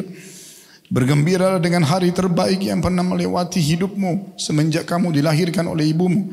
Aku bertanya, apakah dari anda wahai Rasulullah atau dari Allah? Maka beliau menjawab, tidak, akan tetapi dari Allah secara langsung. Apabila Rasulullah SAW bergembira, kata beliau, wajahnya bersinar seolah-olah wajah beliau adalah sepotong rembulan, dan kami mengetahui hal itu dari beliau. Maka tak kala aku duduk di hadapan beliau, aku berkata, wahai Rasulullah, sesungguhnya di antara taubatku adalah aku akan mengeluarkan hartaku sebagai sedekah kepada Allah dan Rasulnya. Maka Rasulullah SAW bersabda, tahanlah sebagian hartamu karena itu lebih baik untukmu. Maka aku berkata, sesungguhnya aku menahan sebagian yang ada di Khaybar. Dan aku berkata, wahai Rasulullah, sesungguhnya Allah telah menyelamatkanku karena kejujuran, dan sebagai bukti kebenaran taubatku, aku tidak akan berbicara melainkan dengan jujur selama aku masih hidup. Maka demi Allah, kata Ka'ab, aku tidak mengetahui seorang pun dari kaum muslimin yang diberi nikmat dari Allah dalam kejujuran ucapan semenjak aku katakan hal itu kepada Rasulullah SAW yang lebih baik daripada apa yang telah dianugerahkan oleh Allah kepadaku. Demi Allah, aku tidak pernah sengaja sekalipun untuk berdusta. Semenjak hal itu aku katakan kepada Rasulullah SAW sampai hari ini. Dan aku benar-benar berharap kepada Allah SWT agar menjagaku dalam sisa hidupku ini. Terakhir Ka'ab mengatakan, maka Allah menurunkan firman-Nya yang artinya sungguhnya Allah telah menerima taubat Nabi, orang-orang muhajirin dan orang-orang ansar yang mengikuti Nabi dalam masa kesulitan. Sampai firman Allah, sungguhnya Allah maha pengasih lagi maha penyayang kepada mereka dan terhadap 3 orang yang ditangguhkan penerimaan taubat mereka. Hingga apabila bumi telah menjadi sempit bagi mereka, padahal bumi itu luas, sampai firman Allah, bertakwalah kepada Allah dan hendaklah kalian bersama dengan orang-orang yang jujur. Surah At-Taubah, surah nomor 9 ayat 117 sampai 119. Kata Ka'ab, demi Allah, Allah tidak memberikan sebuah nikmat kepadaku yang lebih agung dalam jiwaku setelah Allah memberikan hidayah Islam kepadaku daripada sikap jujurku kepada Rasulullah SAW, yaitu aku tidak berdusta kepada beliau sehingga aku binasa sebagaimana orang-orang yang berdusta telah binasa. Sesungguhnya Allah SWT berfirman kepada orang-orang yang berdusta pada waktu Allah menurunkan wahyu dengan seburuk-buruk ucapan dikatakan kepada seseorang, di mana Allah berfirman yang artinya kelak mereka akan bersumpah kepada kalian dengan nama Allah apabila kalian kembali kepada mereka agar kalian berpaling dari mereka, maka berpalinglah dari mereka, karena sungguhnya mereka itu adalah najis dan tempat mereka adalah neraka jahanam sebagai balasan atas apa yang telah mereka kerjakan. Mereka akan bersumpah kepada kalian, maksudnya orang-orang munafik suka bersumpah dusta, agar kalian ridho kepada mereka. Tapi jika sekiranya kalian ridho kepada mereka, sesungguhnya Allah tidak akan pernah ridho terhadap orang-orang fasik itu. Surah At-Taubah ayat 95 sampai 96. Ka'ab lalu menutup ceritanya mengatakan, urusan kami bertiga ditangguhkan di antara perkara orang-orang yang alasan mereka telah diterima oleh Rasulullah SAW ketika mereka bersumpah kepada beliau, dan beliau pun membayat mereka dan memohon ampun untuk mereka, sementara Rasulullah SAW menunda kami bertiga sesuai dengan apa yang Allah telah perintahkan. Dan ini diriwayatkan oleh Bukhari dan Muslim. Kisah Ka'ab ini teman-teman sekalian, jadi saya bacakan seperti ini dengan cepat, ataupun Bapak Ibu baca sendiri nanti di rumah, maka akan sama panjangnya kurang lebih. Maka saya melihat penting juga untuk kita baca dan kita ambil pelajaran bagaimana ketulusan taubatnya Ka'ab bin Malik radhiyallahu anhu telah membuat dia selamat dari siksa Allah Subhanahu wa taala, dan juga Allah Subhanahu wa taala kekalkan setiap kali orang baca surah At-Taubah tadi ayat 117 sampai 119, maka pada saat itulah ya orang akan selalu mengenang tentang kisah Ka'ab ini. Kisah selanjutnya teman-teman sekalian adalah kisah tentang seorang wanita yang telah disampaikan fatwa oleh Abu Hurairah radhiyallahu anhu. Satu waktu Abu Hurairah pernah menuju ke masjid di waktu malam hari, dan kemudian dia ditemui oleh seorang wanita. Wanita lalu mengatakan, wahai Abu Hurairah, sungguhnya aku punya pertanyaan. Kata Abu Hurairah, apa itu? Dia mengatakan, apa yang harus aku lakukan dan bagaimana keadaanku, karena aku telah melakukan perbuatan dosa. Kata Abu Hurairah, dosa apa yang kamu lakukan? Dia bilang, aku telah berzina dan hamil dari zina tersebut, kemudian aku bunuh hasil zina itu, anaknya maksudnya. Maka kata Abu Hurairah, sungguh seburuk-buruk perbuatan yang telah kau lakukan tidak ada tobat bagimu. Maka wanita tersebut pun menangis terisak-isak dan kemudian meninggalkan Abu Hurairah. Dalam riwayat ini dikatakan, maka Abu Hurairah berkata pada dirinya sendiri, bagaimana bisa aku mengeluarkan fatwa ya sementara Rasulullah SAW masih hidup di tengah-tengah kami. Di pagi harinya Abu Hurairah mengatakan, aku mendatangi Nabi SAW dan mengatakan, ya Rasulullah, tadi malam ada seorang wanita menanyakan fatwa kepadaku tentang begini dan begitu. Maka Rasulullah SAW mengatakan, inna lillahi wa inna ilaihi raji'un. Kita milik Allah dan kita akan kembali kepada Allah. Demi Allah yang telah binasa, engkau telah binasa dan membinasakan. Maksudnya dengan fatwamu ini seakan-akan orang kalau sudah berbuat dosa tidak akan diterima tobatnya sama Allah. Ini engkau telah binasa dan membinasakan orang lain. Di mana kau dari firman Allah Subhanahu wa taala dalam surah Furqan ayat 68 sampai 70 yang artinya, dan orang yang tidak mempersekutukan Allah dengan sembahan lain dan tidak membunuh yang diharamkan Allah kecuali dengan alasan yang benar dan tidak berzina, dan barang siapa yang melakukan demikian itu niscaya mendapatkan hukuman yang berat, hingga sampai firman Allah SWT, maka kejahatan mereka akan diganti Allah dengan kebaikan dan Allah Maha Pengampun lagi Maha Penyayang. Maka Abu Hurairah karena ketakutan dengan perbuatan ini, dia mengatakan, aku pun keluar di waktu itu keliling mencari mana wanita tadi, sampai anak-anak kecil mengatakan Abu Hurairah sudah gila, karena menanyakan, apakah kalian lihat wanita ini, cirinya seperti ini, yang tanyakan fatwa kepada saya kemarin. Terus saja Abu Hurairah bertanya sampai orang-orang anak kecil mengatakan Abu Hurairah sudah gila. Kemudian dia mengatakan, sampainya saya menemui wanita tersebut di tempat yang dia telah menanyakan fatwa kepadaku. Lalu aku pun akhirnya menyampaikan apa yang telah disampaikan Nabi SAW, kalau taubatnya akan diterima. Maka tiba-tiba wanita tersebut pun berteriak dengan suara keras sambil karena gembiranya dan bertakbir, ya, memohon kepada Allah SWT agar taubatnya diterima. Dan dia mengatakan, aku akan menyedekahkan kebunku yang aku berikan kepada orang-orang miskin karena dosaku ini. Ini salah satu contoh kisah, dan ini dikuatkan dengan kisah seorang wanita. Saya ingin tutup dengan ini Bapak Ibu sekalian. Kalau Anda bertemu dengan seseorang yang mungkin masa lalunya kelam, kita pasti punya teman-teman, atau bahkan kita sendiri mungkin punya masa lalu yang kelam. Mungkin kita sudah berbuat segala macam dosa yang mungkin orang lain ada di antara dosa itu tidak melakukannya. Atau mungkin kita sama selevel dengan orang lain gitu kan. Maka kita sekarang sudah taubat. Mungkin ada di antara teman-teman yang kita kenal dulu penjahat, pezina, pemabuk, narkotika, tapi tiba-tiba kita bertemu sama dia di sebuah majelis taklim misalnya, atau kita ketemu di travel haji dan umrah seperti ini. Maka jangan sampai Anda menjatuhkan dia atau menyalahkan dia seakan-akan dia tuh, loh kok kamu taubat, kok kamu ini, apa benar kau sudah berubah? Jangan pernah berbicara membahasakan masalah itu, karena bisa saja taubatnya dia mengalahkan taubat kita. Seburuk apapun perbuatan dia, walaupun dia baru taubat beberapa saat saja sebelumnya. Ini penting sekali. Karena pernah, ini sebagai penutup, ada seorang wanita di masa Nabi SAW berzina. Statusnya ini luar biasa. Dia seorang istri. Ya, kemudian dia berzina, hamil dari perzinahan tersebut. Maka karena takutnya dengan dosanya, dia datang kepada Nabi SAW lalu mengatakan, ya Rasulullah, saya telah berzina, saya ketakutan Allah hukum. Coba ya, rajam saja saya. Karena orang yang sudah menikah dirajam kalau sudah berzina. Atau sudah berzina dan kepergok gitu. Apalagi kalau dia juga buat pengakuan ya. Maka kata Nabi SAW, kalau kamu lagi hamil sekarang, anak yang dikandung ini punya hak. Kamu berzina tapi dia tidak salah, maka tunggulah sampai engkau melahirkan. Wanita ini menunggu selama 9 bulan. Dia terus dihantui dengan rasa takutnya. Dia ketakutan, maka dia terus bertobat kepada Allah Subhanahu Wa Taala sampai melahirkan. Setelah melahirkan lewat 9 bulan, dia masih datang kepada Nabi SAW dan mengatakan, ya Rasulullah, sesungguhnya saya sudah selesai menjalankan apa yang Anda perintahkan, sudah melahirkan bayi ini, rajam saya ingin disucikan. Ya, ini berarti betul-betul orang tobat nasuha ya, karena orang tobat nasuha itu teman-teman sekalian merasa dosa itu selalu dia takut kalau Allah hukum, maka dia mengatakan hukum saya Rasulullah. Kata Nabi SAW, sesungguhnya bayi yang kamu baru lahirkan punya hak untuk disusuin selama 2 tahun, susuilah. Maka disusuilah selama 2 tahun. Setelah 2 tahun, jadi sudah 2 tahun 9 bulan berlalu dari masa itu, masih saja berkecamuk dalam hatinya rasa takut Allah hukum. Dan ini menandakan iman yang luar biasa. Maka datang kepada Nabi SAW mengatakan, ya Rasulullah, anak ini sudah saya berikan hak susunya. Bersihkan saya, sucikan saya, rajam. Maka Nabi SAW suruh ikat, kuatkan kain bajunya lalu dilempari batu. Dirajam pada saat itu.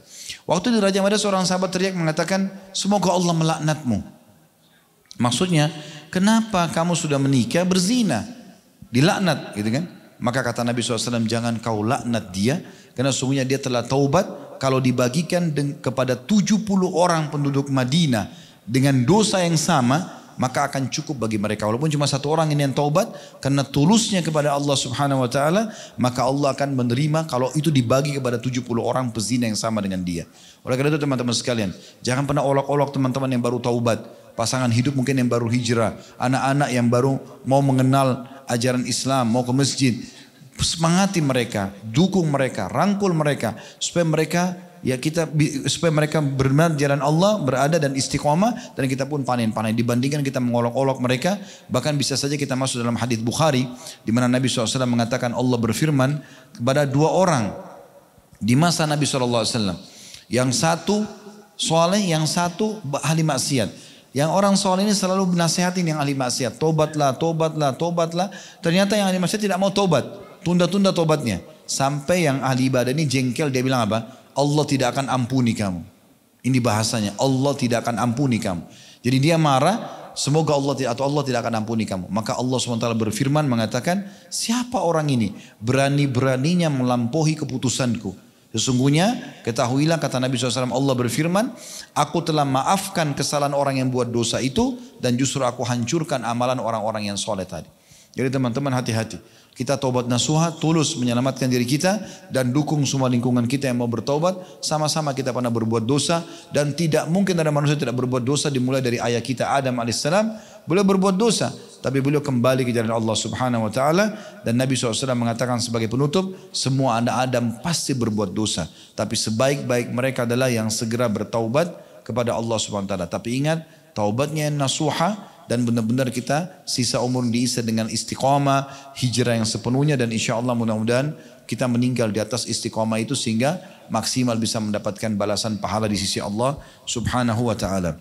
Baik teman-teman sekalian, kita berharap Allah Subhanahu wa taala memberkahi majelis kita dan jadikan sebagai majelis yang penuh dengan berkah, ilmu yang bermanfaat, keikhlasan dan juga diterima sebagai pahala yang sempurna.